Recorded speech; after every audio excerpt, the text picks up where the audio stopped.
창세기 37장 1절에서 11절 말씀을 교독합니다. 야곱이 가나안 땅 곧 그의 아버지가 거류하던 땅에 거주하였으니 야곱의 족보는 이러하니라. 요셉이 17세의 소년으로서 그의 형들과 함께 양을 칠 때에 그의 아버지의 아내들 비라와 실바의 아내들과 더불어 함께 있었더니 그가 그들의 잘못을 아버지에게 말하더라. 요셉은 노년에 얻은 아들이므로 이스라엘이 여러 아들들보다 그를 더 사랑하므로 그를 위하여 채색옷을 지었더니 그의 형들이 아버지가 형들보다 그를 더 사랑함을 보고 그를 미워하여 그에게 편안하게 말할 수 없었더라. 요셉이 꿈을 꾸고 자기 형들에게 말하매 그들이 그를 더욱 미워하였더라. 요셉이 그들에게 이르되 청하건대 내가 꾼 꿈을 들으시오. 우리가 밭에서 곡식단을 묶더니 내 단은 일어서고 당신들의 단은 내 단을 둘러서서 절하더이다. 그의 형들이 그에게 이르되 네가 참으로 우리의 왕이 되겠느냐 참으로 우리를 다스리게 되겠느냐 하고 그의 꿈과 그의 말로 말미암아 그를 더욱 미워하더니 요셉이 다시 꿈을 꾸고 그의 형들에게 말하여 이르되 내가 또 꿈을 꾼즉 해와 달과 11별이 내게 절하더이다 하니라. 그가 그의 꿈을 아버지와 형들에게 말하매 아버지가 그를 꾸짖고 그에게 이르되 네가 꾼 꿈이 무엇이냐 나와 내 어머니와 내 형들이 참으로 가서 땅에 엎드려 내게 절하겠느냐. 같이요. 그의 형들은 시기하되 그의 아버지는 그 말을 간직해 두었더라. 아멘. 할렐루야. 하나님의 크신 은혜와 평강이 오늘도 변함없이 여러분 가운데 가득 넘치기를 주님의 이름으로 축원합니다. 이제 37장서부터는 초점이 야곱에게서 요셉으로 옮겨집니다. 우리가 잠깐 주일날 있었던 그 본문을 좀 더듬어 본다면 야곱에게 4명의 아내가 있었죠. 그러나 야곱에게 있어서 가장 사랑하는 야곱의 마음 가운데 진짜 아내라고 생각했던 그 사람은 이제 라헬이었습니다. 근데 그 라헬이 이 가나안 땅에서 지금 베들레헴 근처에서 둘째인 베냐민을 낳다가 이제 죽잖아요. 그러니까 야곱의 마음 가운데 그게 얼마나 큰 아픔이 되었겠습니까? 그러면서 라헬이 남긴 그 자식들 이제 막 태어난 피덩이인 베냐민은 물론이고 그리고 이제 베냐민의 형인 요셉을 보면 이제 그런 마음이 들지 않겠어요? 라헬이 자꾸 생각이 나고 라헬이 떠오르고 라헬이 이제 나에게 낳아준 아들이라고 하여서 아주 사랑하고 기뻐했겠죠. 그러니까 지금 라헬이 죽었다는 이제 그런 한 가지가 더 하여져서 안 그래도 라헬의 자식들이 정말 다른 모든 자식들이 다 나에게 귀한 아들들이지만 정말 라헬의 아들들이 내게 정말 더 사랑스럽게 다가왔을 텐데 근데 이제 게다가 라헬이 죽기까지 했으니까 이 요셉과 이제 베냐민을 향한 야곱의 사랑이라고 하는 것은 아마 이제 오늘 성경에서도 우리가 찾아볼 수 있는 것처럼 다른 형제들을 다른 아들들을 사랑하는 것보다도 더 뛰어나고 더 많은 어떤 양의 사랑이 쏟아져 들어간 것 같습니다. 그래서 이제 그 요셉에게 입혀준 옷이 뭐냐면 3절에 보니까 채색 옷을 입혀줍니다. 채색 옷. 채색 옷 같은 경우는 이제 이게 보통의 일상복의 어떤 느낌은 아니에요. 그러니까 뭔가 좀 관리자와도 같은 그런 의미를 부여하고 좀 탁월하고 좀 뭐 있어 보이는 왕자와 같은 어떤 그러한 모습으로 지금 요셉을 꾸며 놓는 거예요. 다른 아들들은 들에서 이제 양을 치느라고 뭐 이렇게 멋들어진 옷을 입고 다니지 못해요. 작업복 입고 다니는 거예요. 쉽게 말하면 작업복을 입고 다니는데 근데 요셉은 외출복을 입고 다니는 거죠. 쉽게 말하면 롱코트를 입고 다니는 거예요. 이것은 이제 요셉을 향한 야곱의 사랑이 단적으로 보여지는 그런 내용입니다.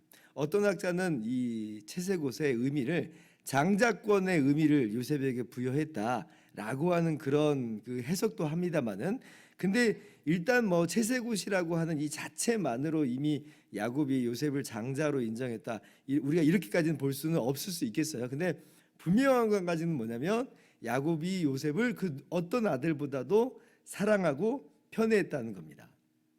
같이 뭐 양을 치러 다닐 수도 있지만 그러나 약간 역할이 달라요. 이 형들은 양을 직접 몰고 다니면서 쳐요. 근데 똑같이 양을 치는 입장 속에서 요셉은 형들을 쳐요.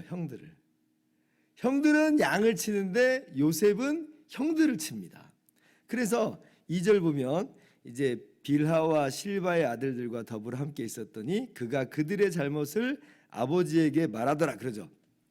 한마디로 형들이 좀 약간 땡땡이를 치고 좀 형들이 좀 불성실하게 하고 뭐 그런 부분들이 있잖아요. 그리고 원래 이렇게 해야 되는데 아예 그냥 이렇게 해도 괜찮아 라고 하면서 그냥 자기 마음대로 해버리는 그런 일들이 또 있을 수 있잖아요. 그런 부분을 가서 아버지한테 이야기하는 거예요. 아, 형들이 이렇게 하더라고요. 그러니까 요셉은 형들 편에서 지금 형들과 같이 어울려 다니기보다는 형들을 감독하는 겁니다. 형들을 치는 거예요. 어쩌면 채색 옷을 주면서 야곱이 요셉에게 그런 역할을 주문한 것일 수도 있겠다, 이런 생각을 해봅니다. 그러니까 다른 형제들이 요셉을 좋아하겠어요? 뭐 처음에는 그래도 이제 좀 불쌍하게 생각을 했겠죠. 야, 그래도 쟤는 정말 엄마가 좀 빨리 가서 야, 참 불쌍하잖니. 어쩌면 이런 마음을 좀 품었을 수 있는데, 근데 어느 날 채색 옷을 덜컥 입더니 지금 자신들의 잘못을 아빠한테 고자질이나 하고 있고 자기들하고 하는 일이 좀 다르고 이러니까 형들이 좀 마음이 안 좋은 거예요. 그렇잖아요. 우리도 똑같은 아버지의 아들인데 왜 아버지는 저 아들만 더 사랑하는가, 이런 마음이 안 들래야 안 들 수가 없는 거죠. 근데 그러던 어느 날 어떤 일이 벌어졌어요. 5절 이하에 보니까 요셉이 꿈을 꿉니다.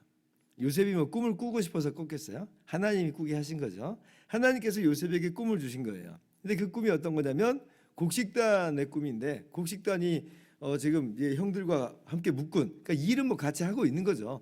같이 지금 곡식단을 각각 묶었어요. 그런데 지금 자신의 곡식단은 딱 일어났더니 형들의 곡식단이 거기에 딱 절을 하는 거예요.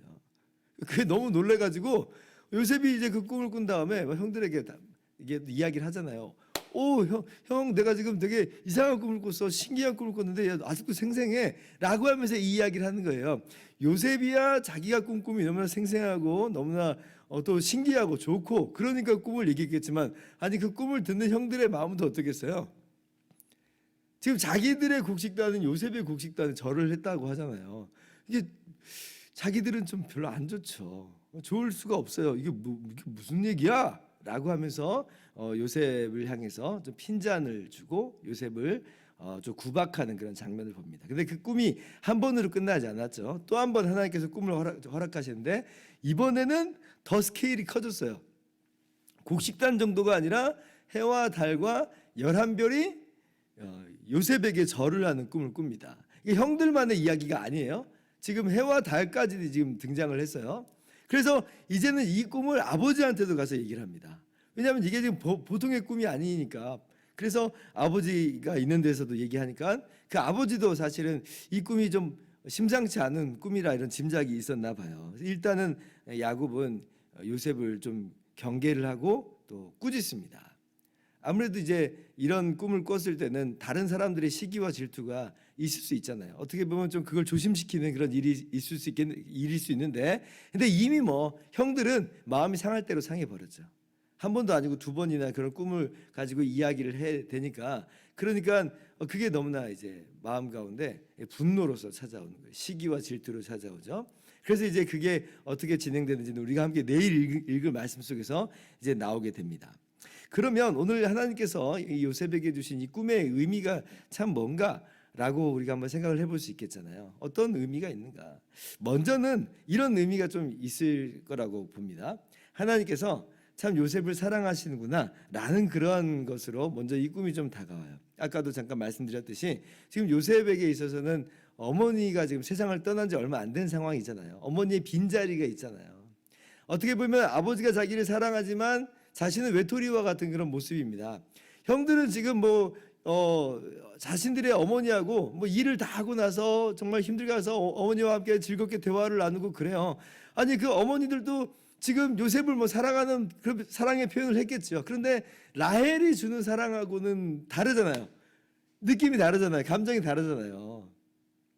그런데 이 요셉에게는 집으로 돌아와도 공허한 거예요. 아버지 야곱은 있지만, 그리고 다른 어머니들이 있지만 나의 어머니인 라헬은 없는 그런 이 공허함 가운데 있잖아요. 그런데 그래서 나는 다른 엄마들은 다 살아계시는데 왜 내 어머니는 일찍 가는가라고 하는 그 마음 가운데 이 쓴 마음, 정말 그 마음 가운데 그 아픈 마음, 혼자서만 알고 있는 그 부둥켜 안을 수밖에 없는 그 마음을 누가 아시는가? 하나님이 아신다. 하나님이 요셉에게 딱 꿈을 주시잖아요. 꿈을 주잖아요. 그런 그 꿈을 들으면서 어떤 생각을 제일 먼저 번뜩 했겠어요? 하나님이 나를 버리신 거 아니구나. 하나님께서 나를 사랑하시는구나. 라고 하는 그 마음이 번뜩 들었겠죠. 그 꿈을 통해서 하나님과의 관계가 연결되고 있는 것을 우리가 볼 수가 있어요. 두 번째 이 꿈의 의미는 뭐냐라고 할 때에 이것은 이제 요셉이 꿈을 꾸고 싶어서 꾼 게 아니라 하나님께서 장차 요셉을 통해서 어떤 일을 이루실 것인가라고 하는 것을 보여주는 하나님의 사명과도 같죠. 그래서 요셉이 강제로 형들한테 절하라 그렇게 일들이 벌어지지 않는 걸 우리 너무나 잘 알고 있습니다. 누구보다도 요셉의 형들이 자발적으로 요셉인지도 모르는 상태에서 요셉에게 와서 요셉에게 절을 했고, 그리고 요셉을 통해서 생명을 얻게 됐고, 형들뿐 아니라 야곱의 온 가족이 그로 말미암아 생명을 얻게 되는 그러한 이제 일들로 이어집니다. 그러니까 하나님은 장차 요셉을 통해서 이루실 일을 미리 보여주신 거예요.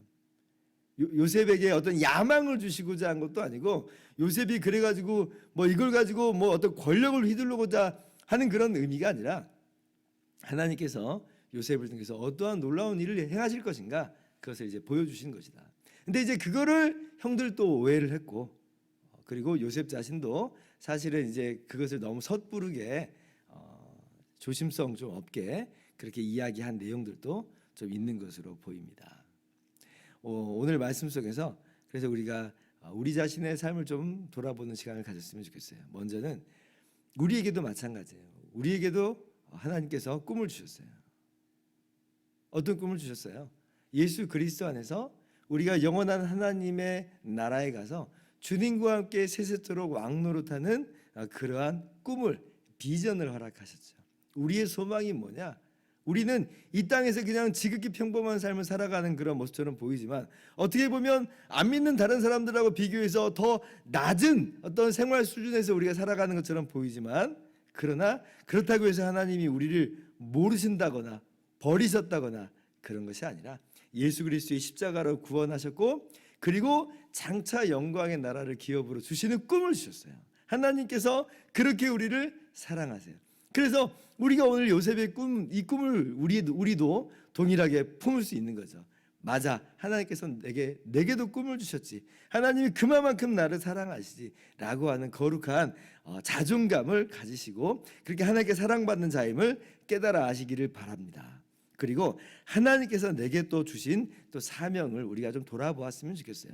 내가 이 사명을 갖기를 원합니다 하는 어떤 야망으로서가 아니라, 잠잠히 돌아보면 하나님께서 우리를 교회의 몸의 지체로서 은사를 주시고 사역을 주시고 직분을 주시고, 때로는 이러한 저러한 마음을 우리 가운데 허락하셔서 하나님의 놀라운 일들을 이루게 하십니다. 그래서 우리에게 주신 그 사명과 그 직분들, 그 은사들을 잠잠히 돌아보면서 이 모든 것들로 나를 높이고자 하는 것이 아니라 이것으로 몸된 교회를 세우고 하나님의 나라를 아름답게 이루어 나가기를 다짐하고 소망하는 저와 여러분의 모든 삶이 되기를 주님의 이름으로 축원합니다.